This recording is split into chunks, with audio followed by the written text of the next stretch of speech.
जय हिंद। स्वागत है भगत सिंह जी के क्लास में। आज पॉलिटी का 37 क्लास है।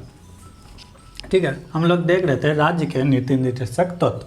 आज उससे आगे देखेंगे। हम लोग अनुच्छेद 44 तक देख लिए थे, आज देखेंगे अनुच्छेद 45।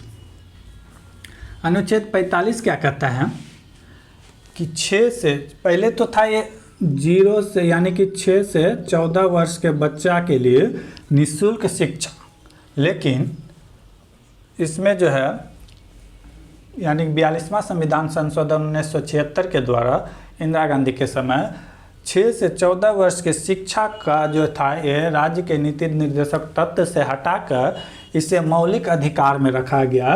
21 के को में को कह सकते हैं या ए कह सकते हैं। ठीक है, कौन से संविधान संशोधन द्वारा? 42वां संविधान संशोधन 1976 के द्वारा। ठीक है, तो अब 45 में होगा क्या? 45 में तो था 6 से 14 वर्ष के बच्चे के लिए निःशुल्क शिक्षा।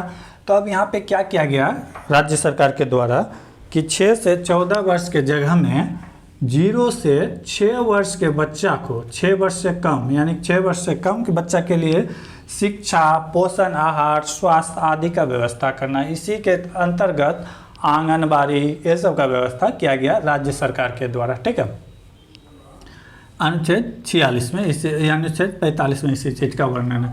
अगर 46 की बात करें तो SC ST जो अनुसूचित जनजाति था, आरक्षण का जो मेन बात है तो आरक्षण मेन यही 46 में है कि SC ST को आरक्षण चाहिए क्योंकि वो शिक्षा में पिछड़ा हुआ है, आर्थिक रूप से, आर्थिक हित के लिए, सामाजिक अन्याय के लिए।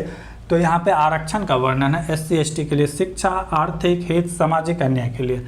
अगर 47 की बात करें, 47 भी महात्मा गांधी के नज़दीक है क्योंकि मद्य निषेध, पोषाहार, स्वास्थ्य आदि का वर्णन है। मद्य निषेध मतलब दारू कोई भी राज्य अगर दारू नहीं बेचना चाहता है तो आप हाई कोर्ट या सुप्रीम कोर्ट नहीं जा सकते हैं कि मुझे दारू पीना है इस राज्य में रहने के लिए, क्योंकि ये किसके अंतर्गत आता है? अनुच्छेद 36 से 51 के अंतर्गत आता है। और इसके अंतर्गत आप हाई कोर्ट, सुप्रीम कोर्ट कहीं पे अपील नहीं कर सकते हैं। तो इसीलिए बिहार में जो दारू बंद है तो कोई ये हाई कोर्ट जाके नहीं कर सकता है कि नहीं मुझे दारू बेचना चाहिए यानी कि राज्य को बेचना चाहिए, नहीं जा सकता है क्योंकि ये पोषाहार क्या आता है। राज्य ये फैसला करेगा कि कोई ऐसी चीज़ जो किसी व्यक्ति के लिए हानिकारक होता है उसे बंद कर सकता है।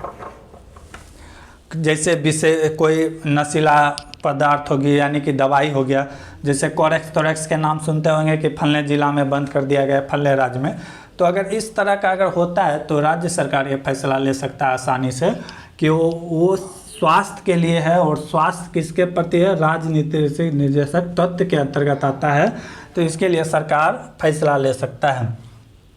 अगर कोई राज्य दारू बंद नहीं कर सकता है तो पब्लिक हाई कोर्ट में भी नहीं जा सकता है कि दारू बंद कर सकता है, क्योंकि दारू से सबसे ज़्यादा टैक्स सरकार को यहीं से आता है।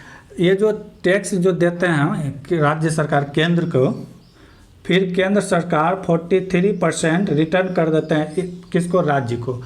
हाँ, अगर कोई राज्य दारू बंद करता है तो केंद्र सरकार उसकी तो आय तो कम हो जाएगा, लेकिन केंद्र सरकार जो है इसे सब्सिडी के रूप में, कुछ मुआवजा के रूप में इसको राज्य को देता है केंद्र सरकार के रूप में। हाँ ठीक है, आपका इनकम यानी कि दारू बंद होने के कारण कम हो गया है तो सब्सिडी बहुत सारे चीज़ में दिया जाता है।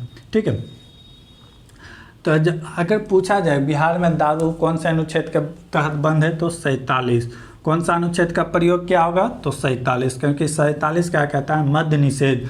कोई भी नशीले पदार्थ हो चाहे दवा हो उसका आप प्रयोग नहीं कर सकते हैं। ये किसके अंतर्गत आता है? पोषाहार, और ये राज्य के नीति निर्देशक तत्व के तहत।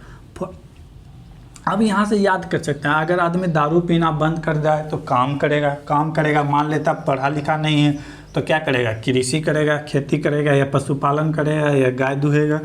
तो 48 वही कहता है, 40 रिलेट करके पढ़ना है ताकि याद रहे। 47 में क्या है? मद्य निषेध। ठीक है, दारू पीना छोड़ दिया तब क्या करेगा? कृषि। तो 48 में क्या है? कृषि, पशुपालन, दुधारू पशु। ठीक है, दुधारू पशु का अलग से किस्म विकसित करना, ये सब किसका काम है? राज्य का काम है। ठीक है, कि दूध के उत्पादन में वृद्धि हो। और यहीं पे ही 48 पे ही गो यानी कि गाय को, ठीक है, गाय की हत्या पर रोक लगाए। कोई कोई राज्य देखते हैं कि गाय की हत्या पर रोक लगाया तो कौन सा अनुच्छेद का प्रयोग करते हैं? 48 के तहत वो गाय या दुधारू पशु के वध पर रोक लगा सकता है। ऐसा नहीं कि गाय, लेकिन संविधान में जो 48 में वर्णन है तो वहाँ पे स्पेशली गाय का नाम ही लिखा गया है, ठीक है। तो बहुत सारे राज्य हैं जो जहाँ पे गाय के कत्ल यानी कि वध पर प्रतिबंध है, अगर वहाँ आप करते हैं तो आपको सजा दिया जाएगा, ठीक है। जैसे गाय के देखभाल के लिए गौशाला, ये सब का व्यवस्था कौन करता है? 48। अगर पूछ दे गौशाला का वर्णन किस में है तो 48 में, ठीक है। 48 का ए में ए है तो यानी कि ये क्या हुआ होगा? संशोधन हुआ होगा। ये भी संशोधन कब हुआ था? 42वां संविधान संशोधन 1976 के तहत। 42वां संविधान 1976 को मिनी कॉन्स्टिट्यूशन भी कहा जाता है क्योंकि इस समय बहुत सारा संशोधन हुआ था। इसके तहत क्या किया गया? पर्यावरण संरक्षण। अब पशु कृषि करेगा तो कृषि करने के लिए खेत चाहिए। खेत में गर्मी के समय में धूप लग रहा है तो सोचा कि पेड़ लगाया जाए, तो पेड़ लगाना ही तो पर्यावरण है, ठीक है। तो कैसे याद करेंगे? 47 दारू में था, दारू बंद हुआ तो आदमी कृषि करने लगा, कृषि करने खेत गया तो खेत में धूप था तो सोचा पेड़ लगाया जाए। तो पर्यावरण संरक्षण यानी कि पर्यावरण को संरक्षण करना है, ठीक है। यानी कि जंगली जीव जंतु को संरक्षण भी देना है। ऐसा नहीं कि बाघ ताक को मार देंगे, ऐसा नहीं है, पर्यावरण संरक्षण के तहत आता है। 49 में क्या है? 49 में है राष्ट्रीय महत्व स्मारक स्थल आदि का संरक्षण। कौन करेगा? तो केंद्र सरकार नहीं, राज्य सरकार के अंदर आता है। जैसे ताजमहल हो गया, तुम्हारा लाल किला हो गया, कुतुब मीनार हो गया, ये जितने भी देख रहे हैं जो राष्ट्रीय धरोहर है, ये पहले किसी और का था, अभी वर्तमान में किसका? राष्ट्र का है। तो ये राष्ट्र महत्व का जो जितने भी स्मारक चीज़ हैं, ये सब का संरक्षण करना किसका अधिकार है? राज्य सरकार का अधिकार है। अनुच्छेद किस में आता है? 36 से 51 के अंतर्गत आता है, ठीक है। अगर कोई राज्य नहीं कर सकता है तो आप ये नहीं कि हाईकोर्ट चले जाएंगे, क्योंकि ये कहाँ है? 36 से 51, और 36 से 51 क्या कहता है? इसके खिलाफ आप कहीं नहीं जा सकते हैं, हाई कोर्ट ना सुप्रीम कोर्ट, ठीक है। तो 49 क्या कहता है? राष्ट्रीय महत्व स्मारक स्थल आदि का संरक्षण करना। इसी के अंतर्गत जितने भी क्रांतिकारी है उसका सम्मान करना, अपने दिलों में उसे संजो के रखना, यहीं से आपको मिलता है। कौन? 49। 50 क्या क्या है? 50 मतलब 50-50। 50-50 का मतलब होता है 50-50। 50-50 क्यों किया गया? क्योंकि न्यायपालिका अगर कार्यपालिका को अगर मिला के रखा जाएगा तो घटोला ज़्यादा होगा। क्या होगा?